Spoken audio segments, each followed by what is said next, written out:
फुट्दैन होला त यो so hey this is Mahi and I make glass paintings with face details यो भन्दा राम्रो कम्बो त छैन होला के काहीँ पनि क्लाइन्टलाई चाहिँ 10 वटा ट्युलिप्स भन्नु भएको थियो विथ डिफरेन्ट कलर अनि यसको बुके चाहिँ म बनाउँदै छु अब मलाई चाहिँ कस्तो भाइब्स दिइरहेको थियो भने a pretty bouquet for the pretty lady जस्तो भाइब दिइरहेको थियो के एक चुटकीमा र्यापिङ गर्न सक्छौ त तपाईको अम्ली के भयो दिदी म एकदम क्लम्जी छु के कहिलेकाहीँ मलाई घाउ हुन्छ सानोतिनो घाउ हो अनि म यो रिबन लगाउँदै थिएँ माई मदर बीलाई शनिबार धुन्छु ल मम्मी अहिले चाहिँ यो बुके हेर्नु यस्तो प्रिटी लागिरहेको छ नि मलाई मेन मुद्दाको कुरा त भन्नै बिर्सेछु के ग्लास पेन्टिङ फुट्छ कि नै त यो चाहिँ एक्राइलिक सिट हो यो चाहिँ फ्लेक्सिबल हुन्छ के अनि फुटाल्छु नै भन्यो भने चाहिँ फुट्छ नत्र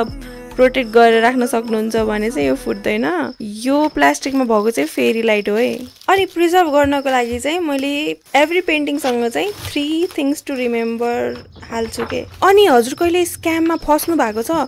यो हप्ता चाहिँ मलाई यस्तो नराम्ररी स्क्याम गर्यो नि एकजनाले लास्ट मिनेटमा आएर मात्र मलाई यो स्क्याम हो भनेर थाहा भएको के त्यो स्टोरी चाहिँ म हजुरलाई नेक्स्ट भिडियोमा भन्छु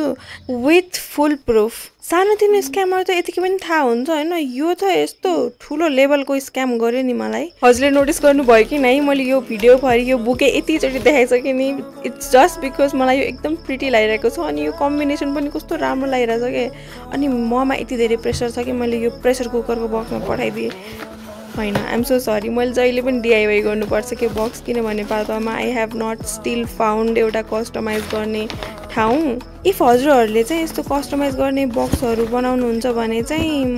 रिजनेबल प्राइसमा है फेरि मलाई मेसेज गर्नु होला है यो स्टिकर टाँसेर चाहिँ प्याकेजिङ कम्प्लिट भयो हजुरको आजको दिन चाहिँ शुभ होस् see you in the next video अनि